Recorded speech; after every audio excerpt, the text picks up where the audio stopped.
하나님 감사합니다. 오늘도 저희들 오전 예배 은혜 가운데 지내고 또 저희들 이 시간 정한 시간 모여 함께 성경 공부로 모일 수 있도록 은혜 베푸시니 감사합니다. 아버지요, 우리가 배울 수 있는 이런 시간이 있고 기회가 있다는 것이 우리 영혼에 얼마나 유익한가. 지금 당장 혹 우리가 깨닫지 못할지라도 주여 주께서 친히 이 배움의 과정들을 사용하시고 우리들을 성숙시키셔서 세상 가운데 빛이 되고 소금이 되도록, 그리고 악한 사탄 마귀와의 그 영적 싸움에서 싸우고 이기는데 우리의 이 배우는 지식들이 더 유용하게 사용되게 하시고 하나님의 영광을 드러내는데 저희들 모두가 귀하게 쓰임받도록 축복하여 주옵소서.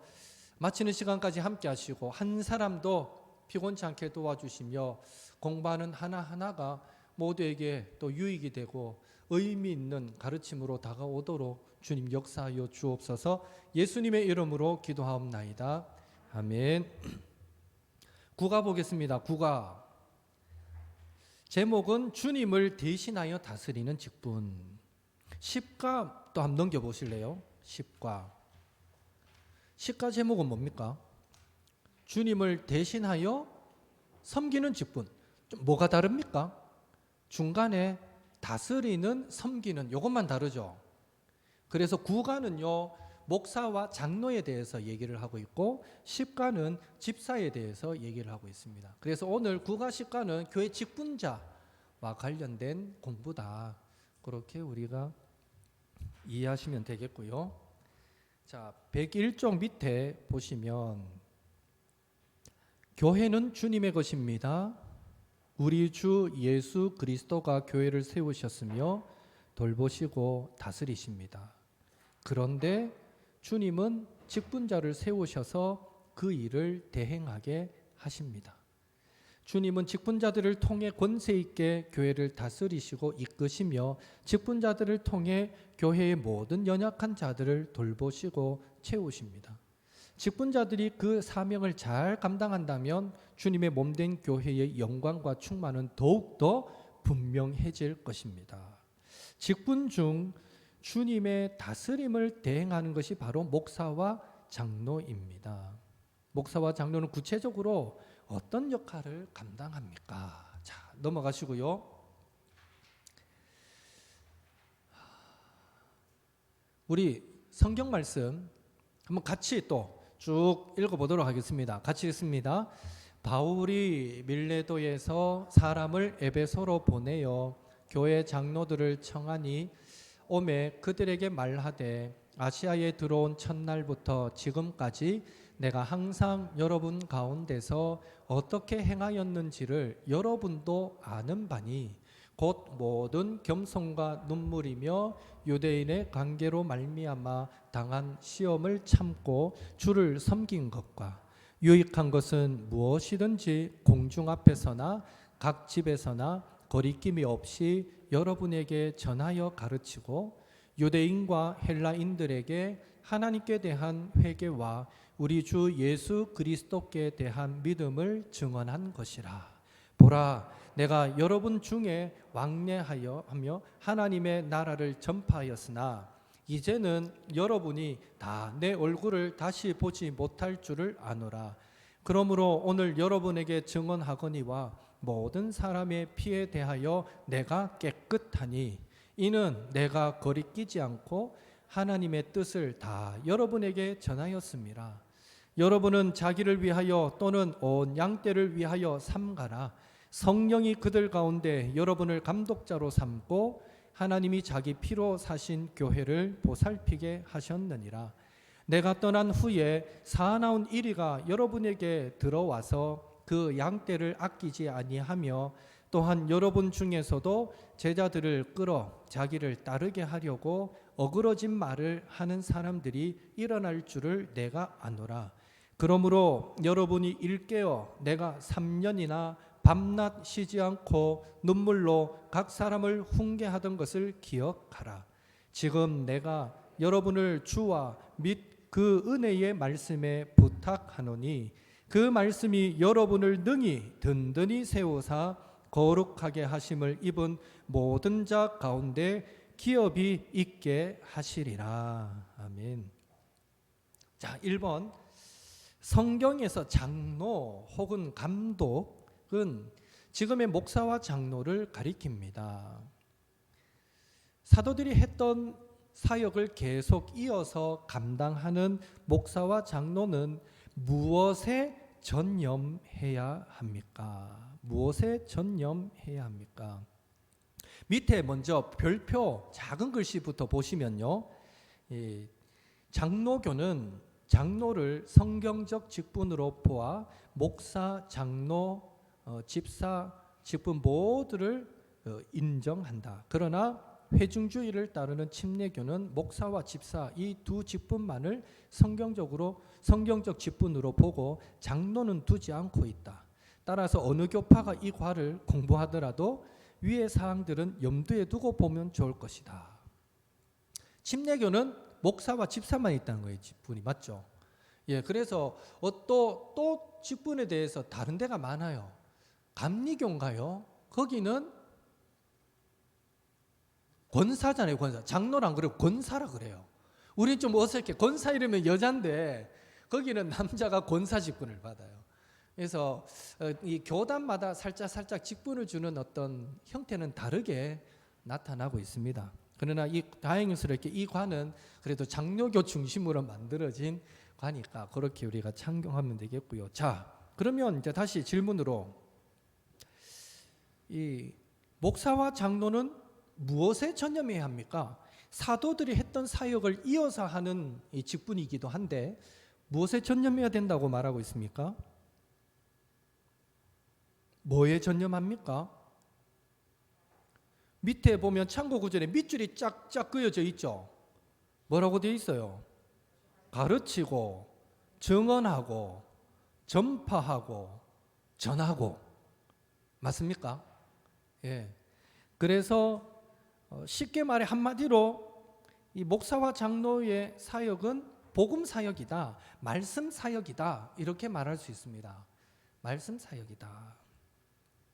예, 가르치고 증언하고 전파하고 전하고 복음 전파 사역, 또 말씀 사역이다라고 말할 수 있어요. 그게 바로 주님을 대신하여 다스리는 사역이다. 뒤에서 조금 더 얘기하겠습니다.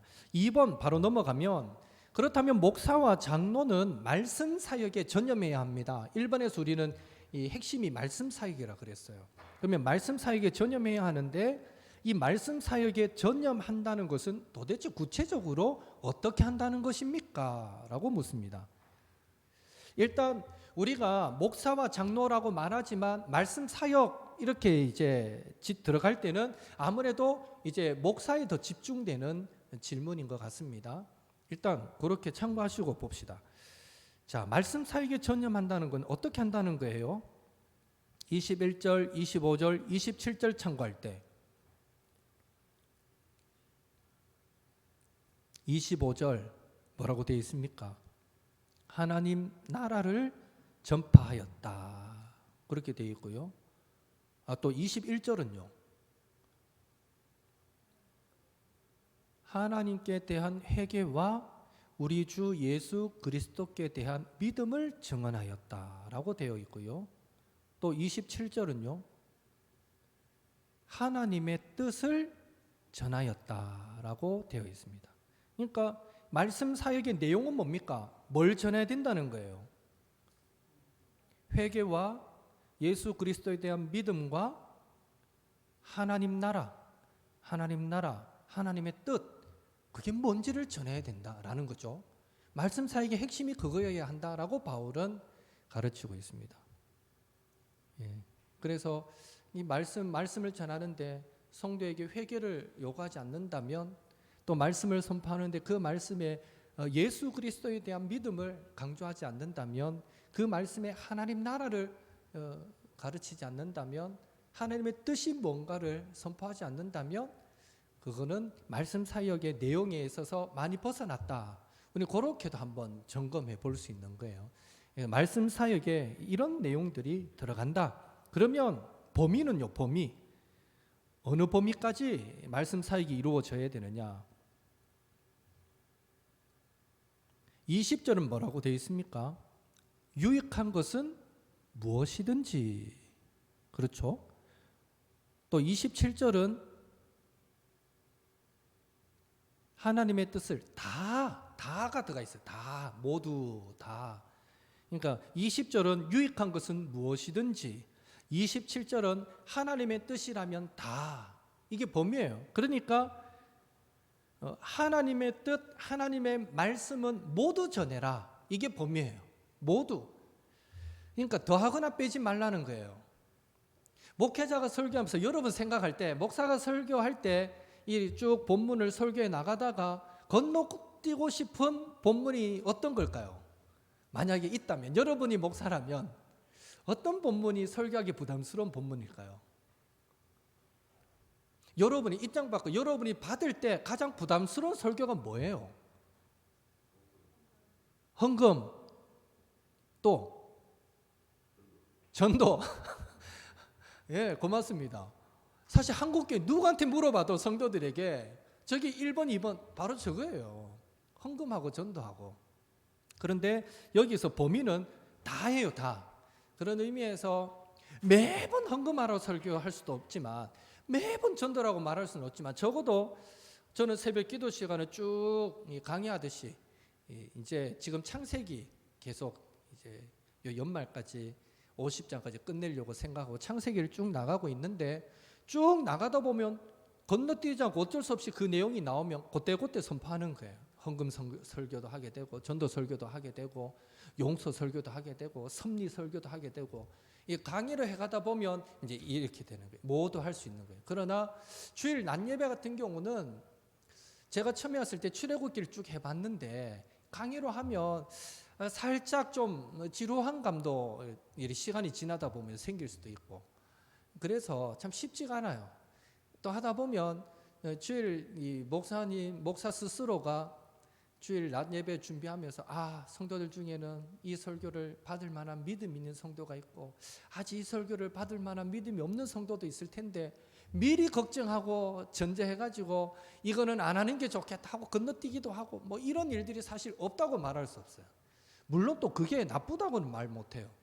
혹 내가 하는 그 설교로 성도들이 상처받을 영혼이 있다면 뭐 한 번 정도는 건너뛰는 것도 나쁘지는 않다고 생각하는데, 핵심은 뭐냐? 핵심은 가르쳐야 될 모든 내용을 골고루 전해야 된다는 거예요.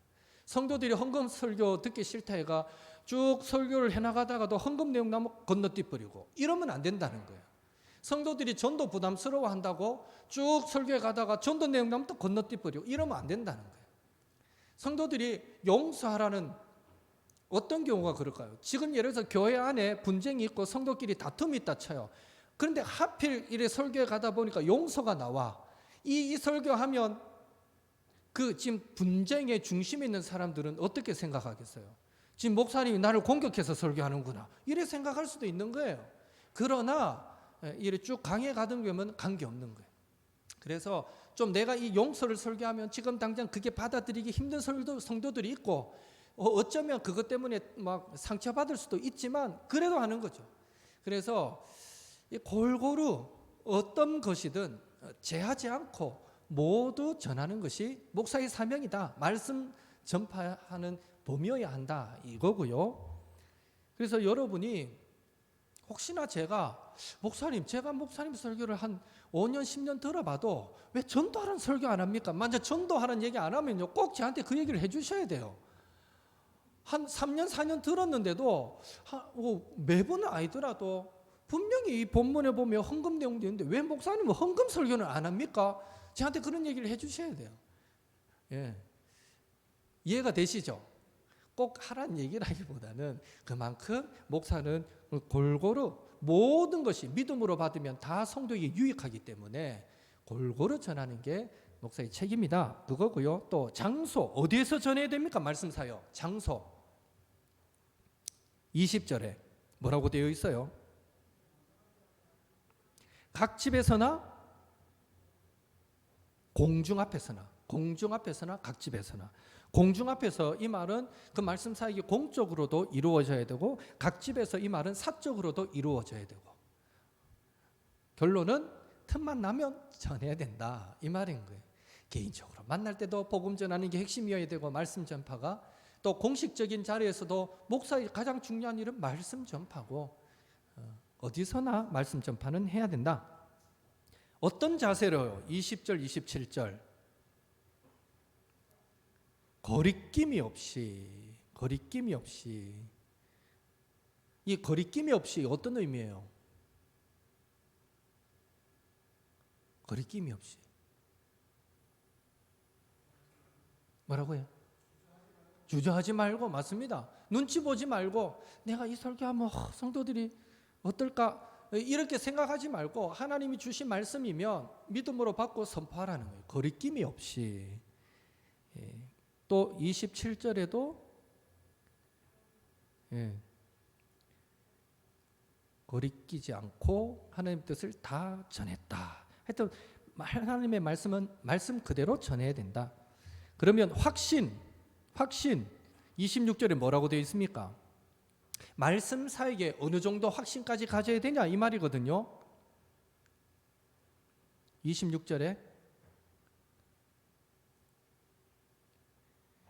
오늘 여러분에게 증언하거니와 모든 사람의 피에 대해 내가 깨끗하다. 모든 사람의 피에 대해서 내가 깨끗하다라고 말할 정도로 말씀 사역을 해야 돼요. 이 말인즉슨 최선을 다해서 나는 진짜 최선을 다해서 전했기에 나는 떳떳합니다 할 정도로 그 확신이 들 정도로 전파해야 된다는 거예요. 이해가 되시죠? 이거는 여러분에게도 적용할 수 있어요. 여러분 주변에 믿지 않는 사람들이 있잖아요. 혹 아직도 예수 믿지 않는 가족이 있을 수도 있고 어떻게 하라는 거예요? 여러분이 최선을 다해서 섬기고 전도했지만 결과적으로 하나님이 그 영혼을 구원하지 않을 수도 있고 맞죠? 근데 하나님이 구원할 백성인데도 여러분이 최선을 다해서 안전할 수도 있고 중요한 것은 적어도 내가 그 사람이 예수를 혹 믿지 않고 죽는다 할지라도 그 사람이 죽는 그 순간까지는 정말 최선을 다해서 전해서 그 사람의 죽음 앞에 내가 어떤 고백을 할 수 있어야 된다는 거예요. 나는 이 사람의 죽음에 대해 주를 알지 못하고 죽은 것에 대해서 나는 하나님 앞에 떳떳하다. 나는 정말 최선을 다했다. 라고 말할 수 있을 정도로 우리는 전해야 되는 거예요. 이해가 되시죠? 예. 그러니까 성경에 때를 어떤지 못 어떤지 전하라 하는 말씀도 그런 맥락에서 연결이 될 수 있고요. 강건하여 내 집을 채우라 이 말도 그런 의미에서 연결이 될 수 있다라고 보시면 됩니다. 말씀 전파는 이렇게 해야 된다. 3번 목사와 장로의 말씀 사역은 결국 하나님의 양떼인 교인들을 누구에게 그리고 무엇에 부탁하는 것입니까? 누구에게? 32절에 주와 맞죠? 주님에게 부탁하는 거예요. 말씀 사역은 결국 하나님의 양떼인 교인들을 누구에게? 주님에게 그리고 무엇에? 은혜의 말씀에 부탁하는 거예요. 또한 그것은 어떤 결과를 가져옵니까? 그 말씀이 32절에 보니까 여러분을 능히 든든히 세우사 거룩하게 하심을 입은 모든 자 가운데 기업이 있게 하시리라. 그 말씀이 말씀 전파가 말씀 사역이 성도를 든든히 세운대요. 든든히 세운대요. 그리고 기업이 있게 한대요. 기업이 하나님의 약속이 하나님의 복이 있게 된다. 당연하겠죠. 예. 하나님의 뜻을 바로 전파하고 부지런히 가르치고 전파하면 그 말씀을 듣고 배우는 사람은 그 말씀에 대한 찔림도 받게 될 것이고 도전도 받게 될 것이고 매번은 아닐지라도 또 그렇게 살려고 몸부림치게 될 것이고 그러면 당연히 또 하나님의 은혜도 하나님의 축복도 받게 될 것이고 그런 의미에서 기업이 있게 한다. 예. 에베소서 4장 12절이나 디모데후서 3장 17절에 보면 직분을 주신 이유, 그리고 성경을 주신 이유가 각각 나와요. 여러분, 성경을 주신 이유 중에도 성도를 온전케 하며라는 게 있거든요. 하나님께서 성경 말씀을 주신 이유가 성도를 온전케 하는 건데, 특별히 말씀 사역의 이 결과를 전제했을 때 목사를 주신 이유도 성도를 든든하게 온전하게 세우는 거예요. 결국 목사를 주신 이유나 성경을 주신 이유가 일맥상통해요. 그러니까 교회의 모든 직분이 중요하지만 사실은 특별히 말씀을 전파하는 이 목사의 직분이 정말 중요한 거예요. 그러니 사단은 누구만 공격하면 돼요? 교회를 무너뜨리려면 다 목사만 공격하면 돼요.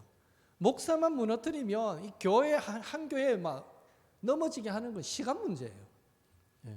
이 목사가 딱 복음에 서서 말씀에 서서 바른 말씀을 시간마다 선포한다고 생각해 보세요. 사탄 마귀가 얼마나 괴롭겠어요. 연약했던 성도들, 지쳤던 성도들이 와서 그 말씀에 은혜도 받고 도전도 받고 또 변화되면 사탄이 얼마나 괴롭겠어요. 그러니 목사 하나 넘어뜨리려고 얼마나 사단은 집요하게 공격하겠는가. 그게 말씀 사역이 그만큼 중요하기 때문에 그렇게 사단의 공격 대상이 된다. 그렇게 생각할 수 있는 거죠. 자 넘어가 봅시다.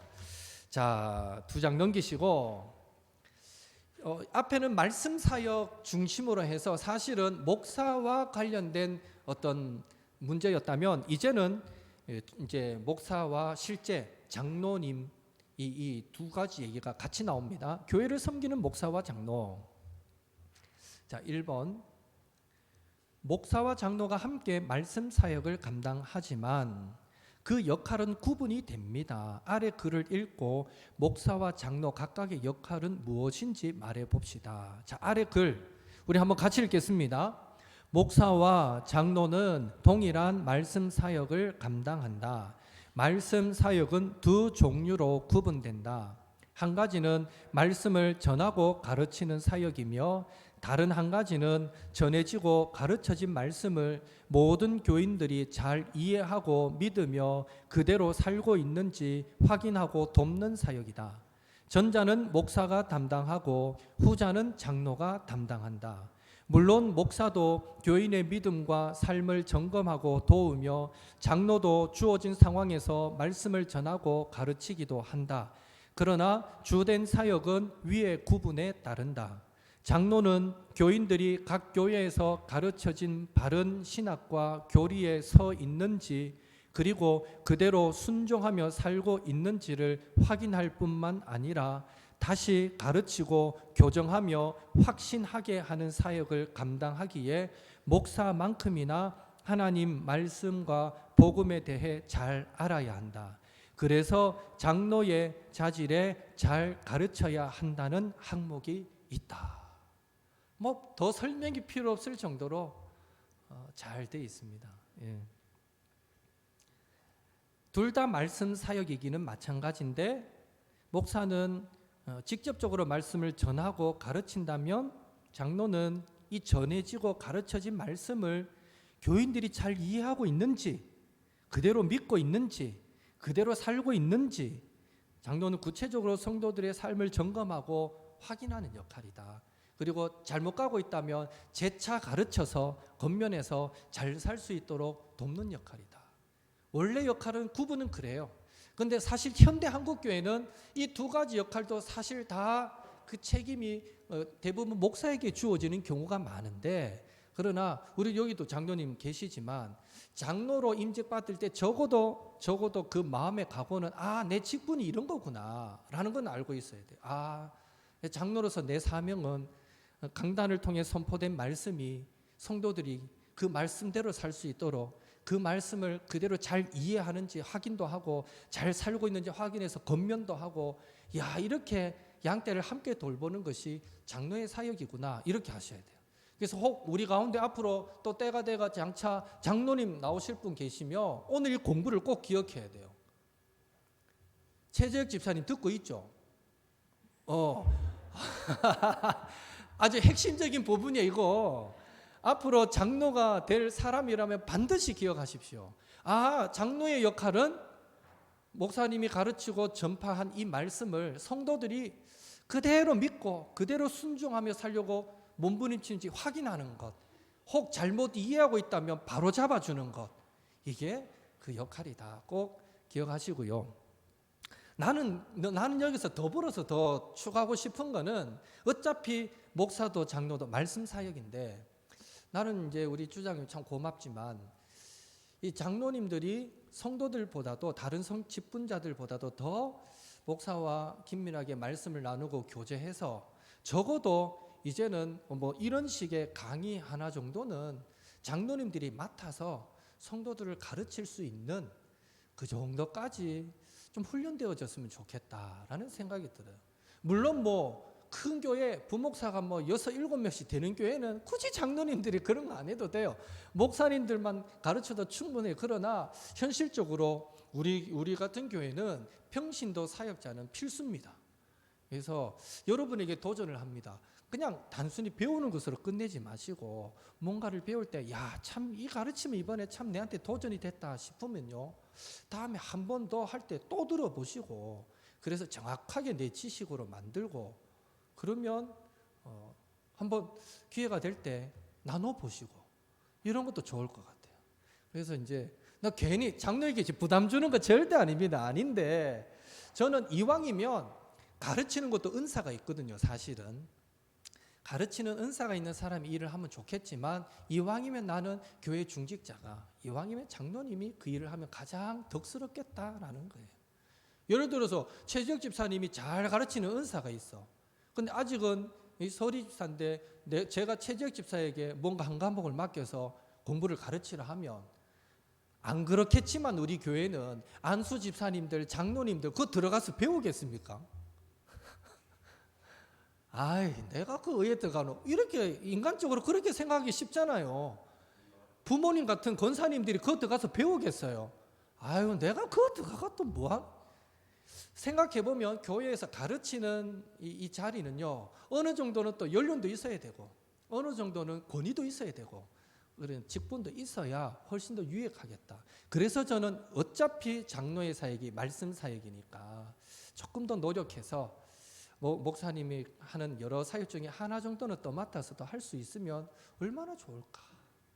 예, 꼭 장로님은 아니더라도 여러분 중에 혹시 제가 이런 말씀을 드릴 때 조금이라도 도전이 되면 한번 시도해 보십시오. 그래서 권사님 중에도 평신도 사역자가 좀 나오면 좋겠고, 다른 교회 보면요, 권사님들 중에 사역자들 진짜 많아요. 예, 대외적으로 강의하는 다니는 권사님들도 많고요. 여자라서 권사라서 못하는 거 절대 아니에요. 그러니까 우리 교회 안에 나도 기회가 되면 하나님 그런 섬김을 한번 해보고 싶습니다. 그런 소망도 우리 기도 제목이 되었으면 좋겠다라는 걸 한번 추가로 말씀을 드립니다. 자, 2번, 말씀 사역을 담당하는 목사와 장로는 우리 주님이신 목자장에게 위임받은 목자로서 하나님의 양무리를 치는 사역을 합니다. 그렇기에 이들의 말씀 사역은 말씀을 근거로 다스리는 사역입니다. 다스리는 사역이기에 명령할 수 있고 지도할 수도 있지만, 그것은 세상의 다스림과 다릅니다. 목사와 장로는 어떤 자세로 말씀 사역을 해야 합니까? 옆에 참고 구절, 디모데전서 5장 17절은 다스린다라는 표현의 참고 구절이 그 위에 나왔고요. 그렇다면 이 다스린다는 것은 어떤 거냐?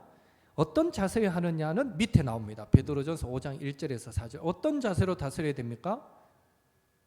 2절에 보니까 양무리를 치되 억지로 하지 말고 하나님의 뜻을 따라 자원함으로 하라. 목사와 장로는 그 사역 감당할 때 억지로 하지 말고 자원함으로 하라. 그래서 혹시 여러분 중에 만약에 뭐 이제 장로가 되고 권사가 되고 안수집사가 되고 직분을 받게 되잖아요. 직분을 받을 때는요, 내가 당연히 이제는 하나님의 뜻을 따라 자원함으로 섬기는 자리로 나아가는구나, 이렇게 생각하셔야 돼요. 섬기는 건 싫고 일하는 건 싫은데 직분은 받고 싶다. 큰일 나요. 나중에 하나님 앞에 가가지고 많이 맞아요, 그런 사람들은. 예, 내가 너에게 직분 줬는데 뭐 하다 왔느냐고요. 하나님이 가죽장갑 딱 끼시고 이 깨물어 이러고 한 대 팍 때릴 수도 있어요. 그러니까 내가 직분 받는다라는 건 우리가 늘 긴장해야 되고 두려움으로 받아야 되고, 받았다면 정말 최선을 다해서 자원함으로 감당해야 된다. 두 번째 뭡니까? 더러운 이득을 위하여 하지 말고 기꺼이 하며. 더러운 이득을 위하여 하지 말고 기꺼이 하며. 일단은 초대교회에 집사를 세울 때 그들에게는요, 구제하는 일을, 돈을 맡겼어요, 사실은. 그러니까 사실 믿음이 약하면 그 돈으로 얼마든지 범죄도 일어날 수 있을 것이고 인간적인 생각을 할 수 있겠죠.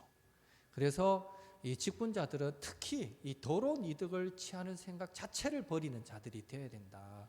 예. 교회에서 헌금은 하나님의 것이다 해서 10원 하나도 허투루 보지 않고, 또 인간적인 사심을 절대로 품어서도 안 된다라는 것입니다. 예. 그리고 세 번째, 맡은 자들에게 주장하는 자세를 하지 말고 약물의 본이 되라. 주장하는 자세를 하지 말아요. 어디 장로한테 이렇게, 어디 목사한테 이렇게 주장하는 자세를 하지 말아요. 오히려 본이 되래요. 약물의 본이 되라. 아, 힘드네 이런 생각 드십니까? 야, 이거 직분자가 된다는 게 이거 힘든 거네. 갑자기 이런 무게가 느껴지시는지 모르겠는데 당연히 느껴지셔야 됩니다. 그 위에 구절에 5장 17절에 디모데전서, 잘 다스리는 장로들은 할 때 이 다스리다라는 단어가 있잖아요. 다스리다라는 단어가 프로이스테미라는 헬라어가 쓰였는데, 이 단어의 원어적인 의미는 뭔가 하면요, 인도하다, 돌보다, 관심을 갖다, 수행하다 이런 뜻이에요. 왜 이걸 다스린다로 번역했는지 몰라. 한국의 전통을 살린 것 같아요. 그냥 다스리는 직분, 흔히 이렇게 말하니까 이 단어를 다스린다라고 번역한 것 같은데, 사실은 여기에 다스린다, 다스리는 장로할 때 다스리는 이 단어는요, 원어적인 의미는 인도하다, 돌보다, 관심을 갖다, 수행하다 이런 단어예요. 그러니까 이 단어 하나하나, 의미 하나하나를 보면요, 이 장로의 리더십은요, 섬김의 리더십이에요. 섬김의 리더십. 그래서 로마서 12장 8절에 보면 뭐라고 얘기하냐면요, 다스리는 자는 권위로 하라 이렇게 말 안 하고요, 다스리는 자는 부지런함으로 하라 이렇게 되어 있어요. 다스리는 자하고 부지런함하고 뭔가 안 맞는 것 같잖아요. 그럼 원어적인 의미가 그거예요. 다스리는 장로는 뒤에 딱 자리 잡고 앉아가지고 뭐 이래 지적질하고 이게 아니라, 다스린다는 개념 자체가 더 앞장서서 부지런히 내가 주의를 돌보고 섬기겠다는 게 다스린다는. 목사도 마찬가지고. 예. 다스림의 개념이 다르다는 거죠. 절대 세상과 다릅니다. 그래서 오늘 이제 우리 가운데도 여러분도 앞으로 중직의 개념을 가지실 분들이 분명 우리 가운데 있을 텐데, 중직을 받게 될 때는요, 아, 나는 이 돌보고 관심 갖고 섬기는 이런 자리에 있는 자들이구나. 분명히 이거 우리 기억해야 할 것입니다. 다스린다는 것은 그런 거예요. 자, 3번, 목사와 장로는 주님이 교회에 주신 선물입니다. 그렇다면 교회의 모든 성도는 목사와 장로에 대해 어떻게 대해야 합니까? 어떻게 대하랍니까? 디모데전서 5장 17절에 밑에 있어요. 어떻게 대하랍니까? 배나 존경할 자로 알아라. 또요, 그 밑에 베드로전서 5장 5절에서 6절은 장로에게 순종하라. 또요, 겸손으로 허리를 동이라. 물론 서로라는 전제는 붙습니다. 겸손으로 허리를 동이라. 자, 첫째, 잘 다스리는 자는 배나 존경하라 합니다. 일단 교회에 성도들의 어떤 투표로 세워진 직분자가 있다면요, 기본적인 전제는 존경해 줘야 돼요. 여러분, 우리 주칠권 장로님으로 존경하고 계십니까? 예, 아유, 장로님 들으셨죠? 다 존경한대요. 기본적으로 존경해야 돼요. 이거는 지금 하나님이 주신 직분이기 때문에 존경해야 돼요. 그런데 또 전제가 뭔가 하면요, 잘 다스리는 자는, 이 다스린다는 게 뭐라고요? 섬기는 일이듯이. 정말 저분은 장로님 되더니 집사 때보다도 진짜 더 열심히 섬기시고 정말 본받을 만해. 이런 장로님이라면 잘 다스리는 자는 배나 존경하래요. 배나. 꼭 명심하십시오. 정말 낮아져서 섬기는 사람, 잘 다스리는, 그렇게 잘 봉사하는 그런 일꾼일수록 더 귀하게 여기십시오. 예, 더 귀하게 여기셔야 됩니다. 그리고 두 번째, 가르침과 다스림에 순종하라. 예, 순종하라 그럽니다. 순종하라. 장로들에게 순종하라. 예, 장로님들이 아까도 전제했지만 목사님을 통해 선포된 그 말씀을 가지고 이 말씀이 성도들 가정 개개인에게 잘 적용되고 있는지, 그대로 살고 있는지, 혹 그대로 못 산다면 장로님들이 야, 목사님이 이런 말씀 하셨는데 너 기억 못 하냐고, 다시 한번 힘내보라고, 이렇게 한번 살아보자고, 이런 권면까지 해주고, 이럴 때에 순종하라. 장로님이 무슨 개인적인 이득을 보려고 성도들에게 그런 말을 하겠습니까? 다 교회를 위하는 거고 여러분을 위하는 거다라는 기본 전제를 갖고, 그래서 혹 그럴 일이 있다면, 장로님들의 권면을 받을 일이 있다면 내가 순종해야겠구나, 이런 자세를 가져야 된다는 거죠. 그리고 이제 여기는 참고 구절 없지만 또 히브리서 13장 17절에 보면 순종하고 복종하라 그렇게 되어 있고요. 또 목회자와 관계에서는 즐거움으로 그 일을 하게 하고 근심으로 하게 하지 말라 이렇게 되어 있습니다. 그러니까 그렇지 않으면 너희에게 유익이 없기 때문이다 라는 전제까지 깔고 있습니다.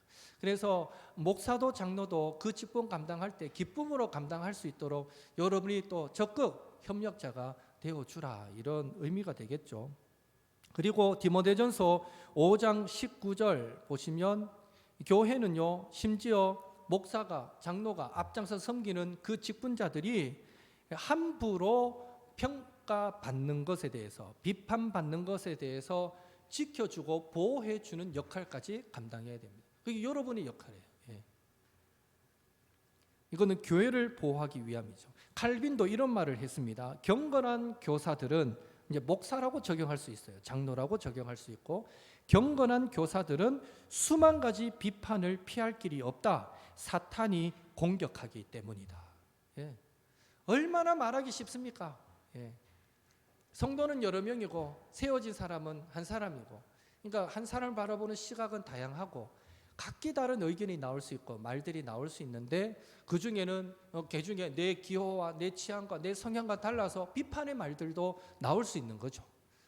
정당한 어떤 건설적인 비판은 있을 수 있고 건의는 있을 수 있지만, 딱 들어봤을 때 필요 이상의 이 목사님의 어떤 명예를 훼손하고 또 그런 불필요한 말들이 있다. 이럴 때는요, 여러분이 듣고 그렇지 끝날 일이 아니라 집사님 그렇게 생각하면 안 돼요 라고 딱 끊어주고 이 보호해 줄 필요가 있다는 거예요.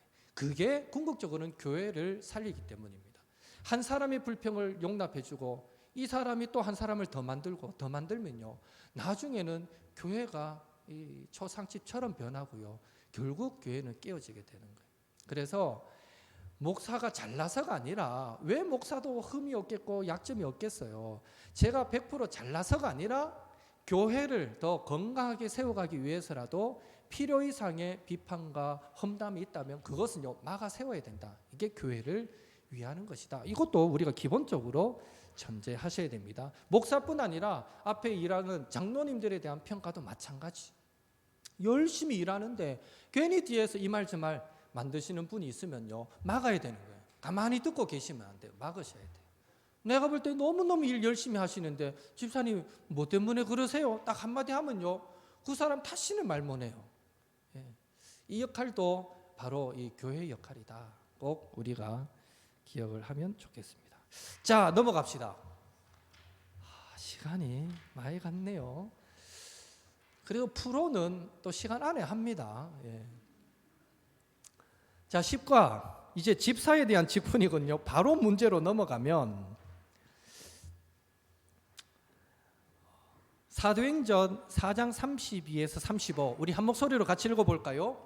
믿는 무리가 한 마음과 한 뜻이 되어 모든 물건을 서로 통용하고 자기 재물을 조금이라도 자기 것이라 하는 이가 하나도 없더라. 사도들이 큰 권능으로 주 예수의 부활을 증언하니 무리가 큰 은혜를 받아 그 중에 가난한 사람이 없으니 이는 밭과 집 있는 자는 팔아 그 판 것의 값을 가져다가 사도들의 발 앞에 두매 그들이 각 사람의 필요를 따라 나누어 줌이라. 자, 1번 초대교회에서 구제는 매우 중요한 사역이었습니다.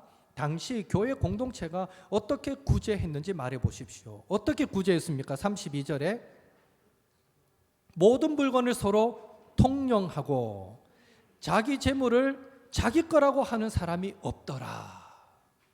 예, 지금 114쪽 114쪽 1번 하고 있습니다.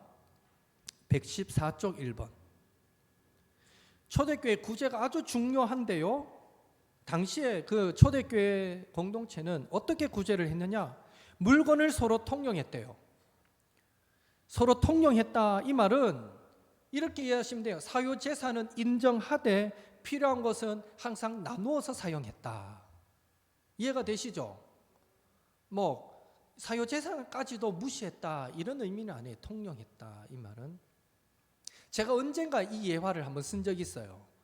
복음에 기초할 때 그 예화를까지 할 건 없고 이걸 어떻게 적용할 수 있냐면 지금 문득 드는 생각이 또 그것밖에 없는데 우리 집에 홍삼 제조기가 있어. 그러면 매번 제조기 돌려서 홍삼 만들어 따려 드시는 거 아니잖아요. 기계는 30만 원, 40만 원, 50만 원 주고 사놨는데 1년에 한 번, 두 번 쓸까 말까 하잖아요. 근데 그거 1년에 한 번 해놓고 딱 찬장에 얹어놓고 못이 놓으면요 기계는 너무 아깝잖아요. 예를 들면 그거예요. 우리 집에 홍삼 기계 있습니다. 언제라도 필요한 분을 말씀해 주세요. 그러면 그 기계 하나 사가 기계가 본전 뽑으려면요 많이 사용하는 거예요. 그러다 고장 나면 주의 뜻인 거죠. 이게 통용하는 거예요. 통용. 그러니까 우리는 나중에 써야지 하고요. 또 이렇게 포장도 안 벗기 보고 착착착착 재놓는 게 집에 많아요. 특히 여성분들은 그릇이나 이런 거 나중에 우리 딸 시집 가면 줘야지 하고도 착착착착 챙겨놓고요. 이런 게 많아. 우리 어머니가 제가 결혼했는데 우리 어머니는 삼형제 아들만 3 키워놓고도요.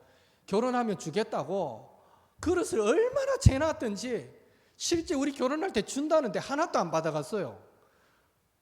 그릇 보면 다 어떤 거예요? 전부 다 뒤에 보면 무슨 임직기념, 뭔 기념회가 다 그런 기념 한 번도 안 쓰고 찬장에 그대로 넣어놨다가 10년, 20년 된 거를 제 결혼할 때 주겠다 하는데 내가 받아갑니까 그거를? 그러니까 묵혀두면 똥돼요.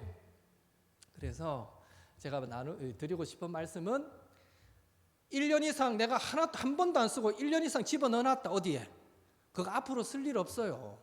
그러면 꺼내가지고 이건 누구한테 필요할까 그냥 줘버리세요. 그게 맞아요. 말로 갖고 있어요. 10년 안에 한 번 쓸 줄 압니까?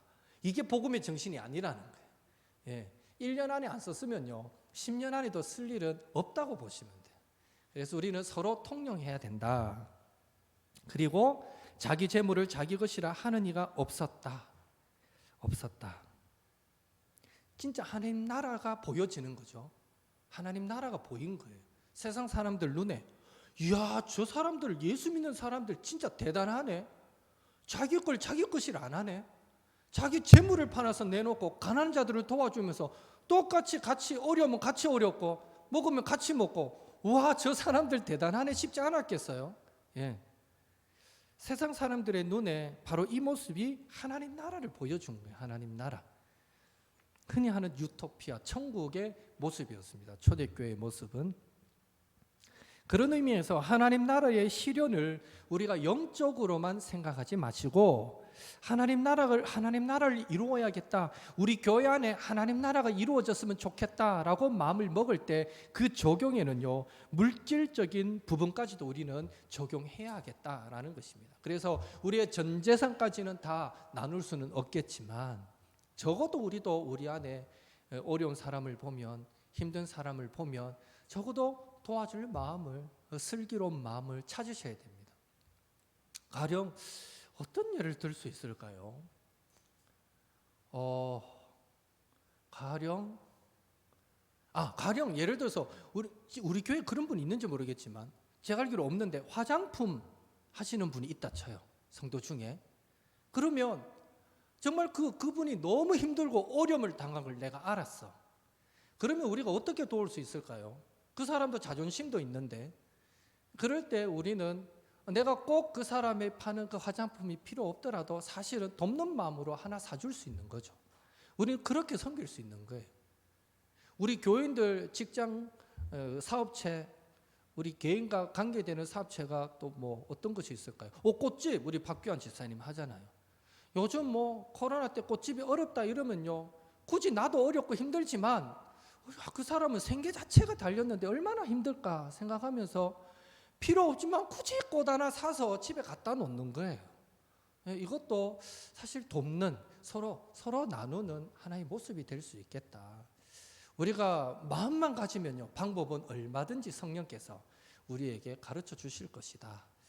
이것이 바로 서로 통용하며 서로 나누며 그렇게 천국을 만들어가는 모습이다. 우리가 꼭 기억을 했으면 좋겠습니다. 2번, 하나님은 이스라엘 백성을 가나안 땅으로 인도하셔서 하나님 나라를 이루도록 하셨습니다. 하나님이 다스리시는 하나님 나라에서 하나님의 뜻에 순종할 때 가난한 자가 없을 것이라고 말씀했습니다. 이미 구약에 이 말씀을 주셨어요. 너희들이 하나님의 뜻에 순종하면 가난한 자가 없을 것이다. 이것이 성경에서 말한 천국의 소망입니다. 언제 이루어졌습니까? 금방도 말했지만 신약 시대에 예수님으로 말미암아 세워진 교회 안에 서로 통용하고 나눔으로써 가난한 자들이 없어졌어요. 오늘 우리 안에도 적어도 극빈하여 가난한 자들은 없도록 서로 돌보는 정도의 관심은 또 우리 가질 수 있어야 된다. 굳이 이 가난 이래서 좀 그런데 또 적용을 다양하게 할 수 있겠죠. 우리 교회 안에 이제 아직까지 결혼 못하고 있는 분들 여러 분 계시는데, 그런 분들 바라볼 때에 남일 같게 여기지 말고 또 관심 갖고 좋은 짝을 찾아보려고 노력하는 것도 서로 함께하는 천국과 같은 모임을 만들어가는 하나의 모습일 것이다 라는 생각이 듭니다. 자매들 많습니다. 기도 많이 해주시고 좋은 짝들 찾아가도록 신경 많이 써주시기 바라고요. 자, 3번, 구제는 이미 임한 하나님 나라를 실제적으로 누리게 하는 교회의 중요한 사역입니다. 그러므로 초대교회에서 사도들은 하나님 나라를 알고 누리도록 두 가지 사역을 했다고 할 수 있습니다. 그것이 무엇입니까? 첫째, 하나님 나라 복음을 전함. 그렇죠. 주 예수 그리스도와 부활을 증거하였습니다. 말씀 사역을 하였습니다. 이것은 하나님 나라를 알게 하는 사역입니다. 또 사도가 했던 사역이 또 하나는 뭡니까? 하나님 나라를 누리게 함, 필요를 따라 나누어주는 구제 사역을 했습니다. 하나님 나라를 알게 하는 사역과 하나님 나라를 누리게 하는 사역으로 나눌 수 있는데, 하나님 나라를 알게 하는 사역으로서 말씀 사역을 목사가 감당했고요, 하나님 나라를 누리게 하는 사역으로서 구제 사역을 처음에는 사도들이 감당을 했던 거예요. 그러나 이게 문제가 생기다 보니까 이제 다음 챕터에 나오지만 집사가 이 직분을 이제 떠맡게 되고 일을 나누어서 감당하게 된 것이죠. 자, 그러면 넘어가 봅시다. 이제 117쪽, 118쪽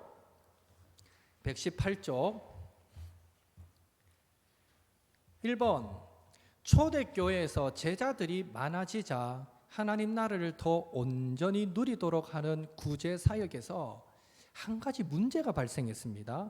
이것은 큰 원망을 일으키고 교회를 분열시킬 만한 큰 문제였습니다. 어떤 문제였습니까? 앞에 성경 구절 1절에 어떤 문제가 생겼습니까?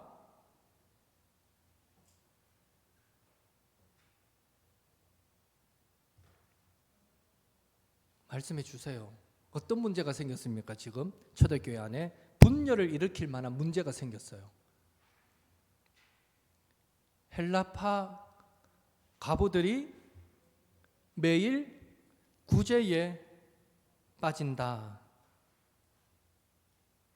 이 말은 구제에서 제외된다 라는 문제로 헬라파 유대인들의 원망이 하늘을 치솟고 있었습니다.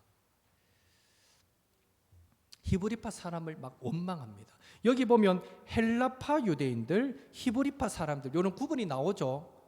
이거 어떤 의미입니까? 그러니까 히브리파 사람들은요, 히브리파 유대인들은요 정통 유대인이라는 말이에요. 그러니까 예루살렘에서 태어나고 예루살렘을 떠나지 않고 그곳에서 신앙생활을 했던 사람들. 그리고 헬라파 유대인들은 어떤 사람이에요?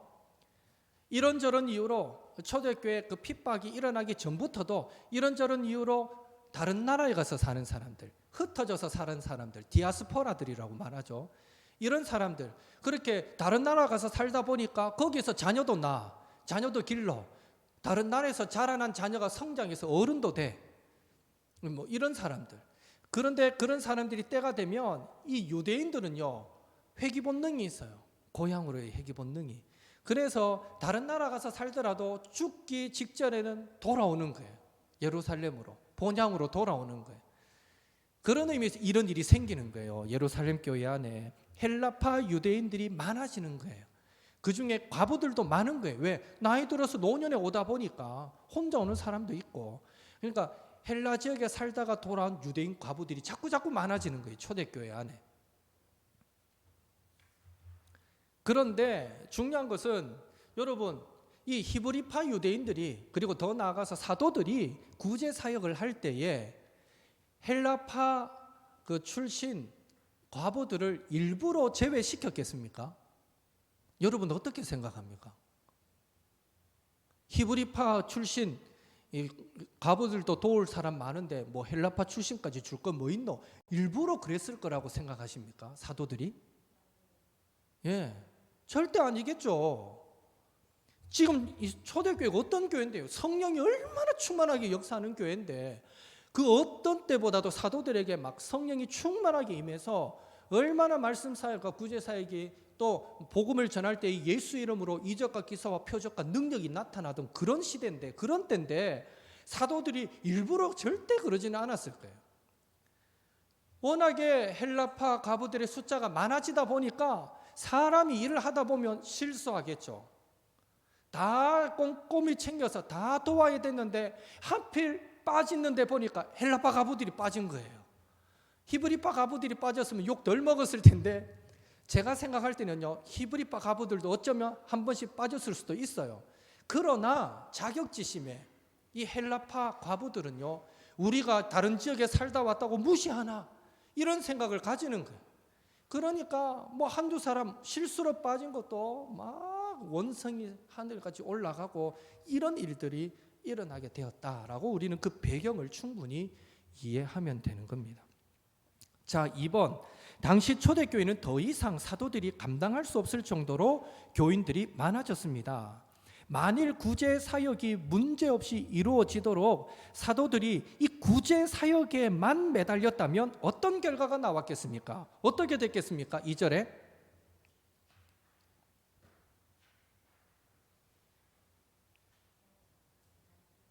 네, 어떤 일이 생기겠습니까? 사도들이 하나님의 말씀을 제쳐놓는 일이 생기겠죠. 이해가 되죠? 과부들이 자꾸 많아지고 구제 사역이 자꾸 많아져요. 막 여유가 없어. 막 자고 일나면 막 구제하러 돌아다녀야 되고 아침부터 저녁까지 막 쉴 틈 없이 구제하러 돌아다녀야 되고 일이 많아지면 결과적으로 어떤 일을 못 한다는 거예요. 예, 말씀 사역을 제쳐놓을 수밖에 없다. 말씀 사역이 제쳐지면 어떻게 될까요? 하나님 나라는 심각하게 훼손되겠죠. 예, 훼손되겠죠. 그리고 하나님 나라가 무너지기 시작하면 덩달아 구제 사역도 차차 무너지겠죠. 다 망하는 거예요. 다 안 되는 거예요. 다. 교회 본질은 말씀인데 핵심이 말씀 사역이 제쳐져 버리고 빠져버리고 대충 해버리면 그러면 성도들이 말씀에 은혜 받고 도전 받아야 구제도 되고 전도도 되고 선교도 되는데 사도들이 너무 일이 바빠가 말씀을 제쳐놔 버리니까 말씀을 대충 전해버리고 막 넘어갑시다 빼버리고 구제만 하는 일에 전념하다 보면 점점 받았던 은혜는 식어지고 복음의 정신이 희미해지고 그러다 보면 어느 순간 우리 언제까지 이렇게 구제해야 되는데 이제 구제하는 것도 불만 생기게 되고 그러면서 헌금하던 거 안 하게 되고 교회는 자꾸 막 흥황해져 가야 할 교회가 자꾸 쇠락해질 수밖에 없는 거예요. 이건 불보듯 뻔한 일이죠. 예, 불보듯 뻔한 일이죠. 우리 교회도 예외 아니에요. 제가 막 일이 많아져가 정신없이 바빠지면요. 그래도 저는 최선을 다하겠지만 여러분 손해예요, 사실은. 예, 바쁜 만큼 말씀에 집중하는 건 인간적으로 한계가 있어요. 제가 이래 집중하고 투자할 에너지는 100이라고 딱 제한되어 있는데 이 100이라는 에너지의 80%를 제가 다른 일에 전념한다고 생각해 봐요. 그러면 나머지 20%로 말씀을 먹여야 되는 거예요. 그런데 다른 많은 부분을 협력하는 동력자들이 생겨서 다 한 부분씩 떠맡고 한 마음으로 일을 해준다면 더 말씀 사역에 70% 이상의 에너지를 투자할 수 있겠죠. 예. 그래서 제가 아까 처음에도 얘기했지만 여러분이 언제든지 하나님의 말씀에 은혜도 받고 도전이 될 때는요 함께 협력하는 자로 동력하는 자로 자원할 수도 있어야 된다. 그게 주님의 교회를 더 건강하고 든든하게 세워가는 한 방법이다라는 것을 꼭 기억하셨으면 좋겠습니다. 마지막 3번, 사도들은 오직 기도하는 일과 말씀 사역에 힘쓰기 위해 구제 사역을 대신 담당할 집사들을 뽑도록 요청했고 모든 성도들은 기뻐하며 집사들을 뽑았습니다. 집사들은 하나님 나라 복음을 제대로 이해하고 그것을 모든 사람들이 누리도록 구제 사역을 하는 영적 직무를 담당하는 자들입니다. 그러므로 어떤 기준에서 집사를 뽑아야 합니까? 라고 되어 있습니다. 어떤 기준으로 뽑으랍니까? 여러분,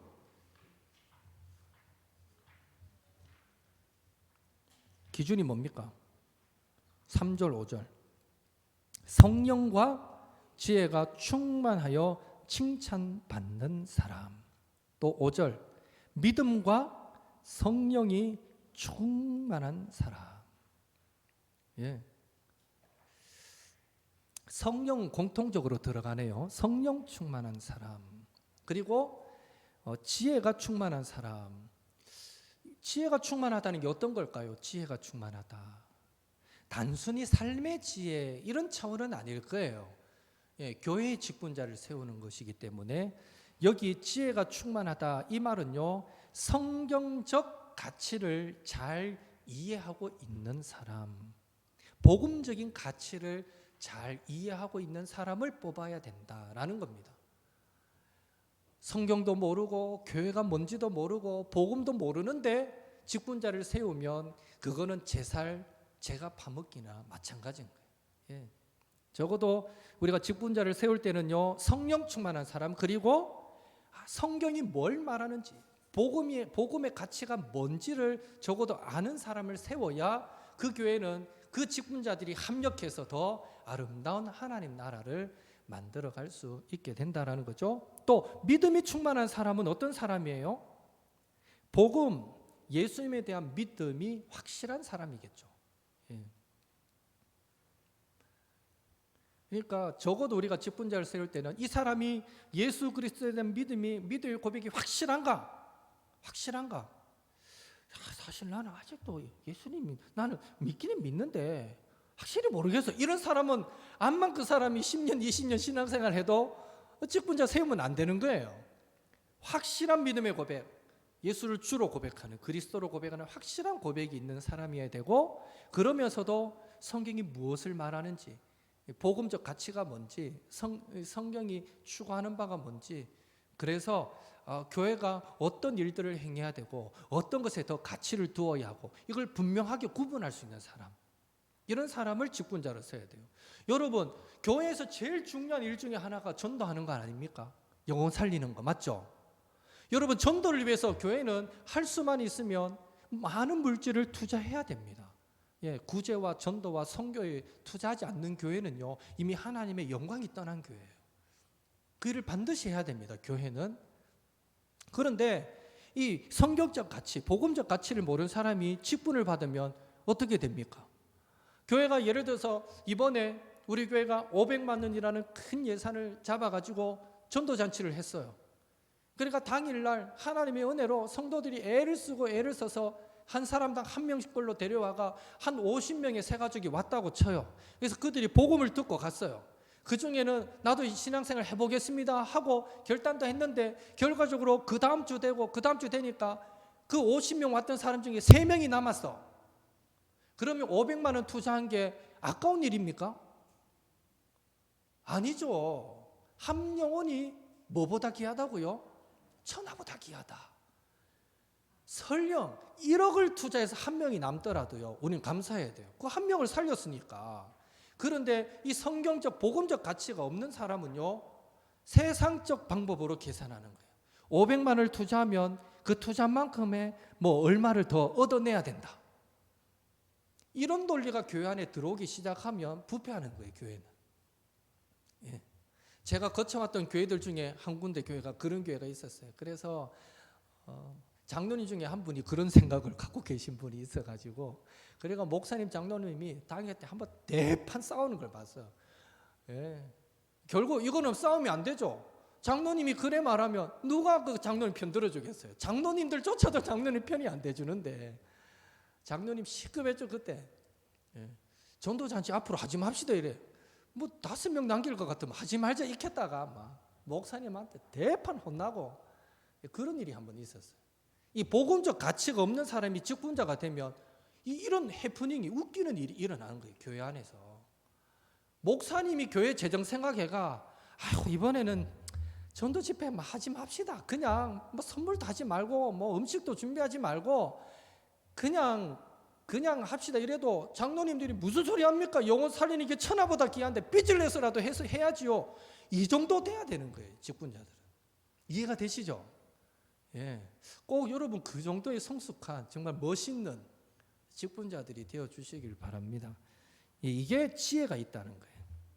그래서 성령 충만한 사람, 지혜 충만한 사람, 믿음 충만한 사람, 이런 사람을 집사로 세워야 되고 더 나아가서 이런 사람을 장로로 세워야 된다. 꼭 기억했으면 좋겠습니다. 자, 이제 다 했고요. 부수적으로 오늘 이 과에서는 질문에 다루지 않았지만 여러분 초대교회가 참 지혜로웠어요. 일곱 집사를 세웠잖아요. 예, 맞죠? 7 집사 중에 히브리파 유대인은, 정통 유대인은 한 사람도 없었습니다. 모두 다 헬라파 유대인이고요. 심지어 그 안에는 이방인도 있었습니다. 예. 이 유대인이 아닌 사람도 집사로 세워졌습니다. 왜 그랬을까요, 사도들이? 왜 초대교회가 그렇게 세웠을까요? 정말 성숙했던 것 같아요. 예. 교회에 분란과 지금 어려움이 생겼을 때에 확실하게 잠재울 수 있는 방법이라고 그들이 생각했겠죠. 7명 중에 5명, 2명 이렇게 배분해서 할 수도 있었지만 7명 모두를 헬라파 유대인들 안에서, 이방인 안에서 집사로 세웠다라는 것은요, 정말 초대교회가 그만큼 성숙했다라는 것을 보여주는 거예요. 그래서 거기서도 우리가 하나 얻는 교훈은요, 교훈은 교회가 절대 어쩔 수 없이 좀 사람 관계는 또 335 관계는 소중해요. 그거는 다 깨뜨려질 이유는 없지만 필요 이상으로 강한 텃세가 있는 교회는요, 사실 그것도 복음에서 벗어난 교회예요. 그래서 심지어 내가 이 교회 개척 멤버라도 내 뒤에 온 사람이 정말 믿음이 더 훌륭하다고 여겨지면 그 사람이 내보다 더 중직자가 되는 건 당연한 거예요. 그걸 당연시 여겨야 돼요.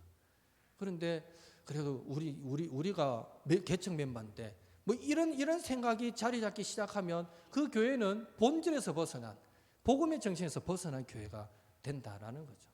그래서 우리는 늘 끊임없이 교회가 정말 말씀 안에 있도록, 본질 안에 머물도록 늘 생각하고 고민해야 된다. 그래서 나도 모르게 생기는 인간적인 생각들, 세상적인 가치들이 자꾸 생겨나면 자꾸 쳐서 복종시켜야 된다. 그래야 아름다운 교회는 만들어질 수 있다. 꼭 기억하시고, 다시 말씀드리지만 집사의 사역은, 목사와 장로의 사역은 다스리는 사역이었다면, 집사의 사역은요, 그 교회의 교회 안에 하나님 나라의 복을 누리게 만드는 사역이다 라는 것을 꼭 여러분이 기억하면 좋겠습니다. 그래서 목사가 더 중요하냐, 장로가 더 중요하냐, 집사가 더 중요하냐, 이런 개념은 아무 의미 없는 개념인 거예요.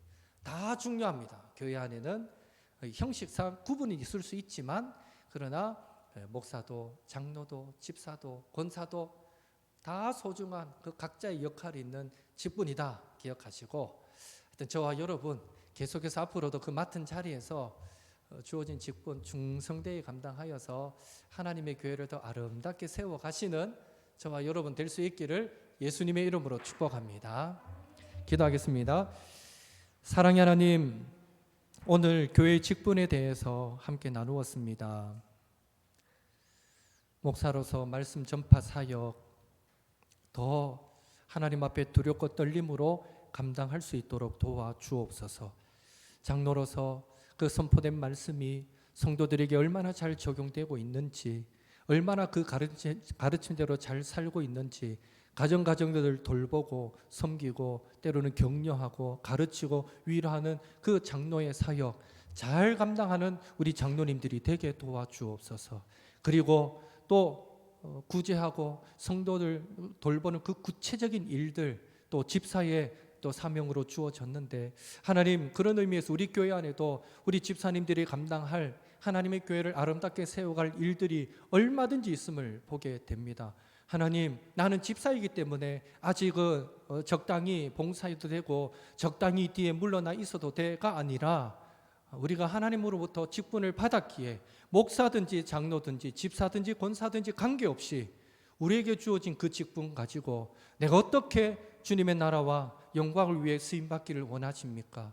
늘 고민하면서 하나님의 교회를 아름답게 세워가는 그 일에 우리 모두가 귀하게 쓰임받도록 주여 축복하여 주옵소서. 믿고 의지하오며 예수님의 이름으로 기도하옵나이다.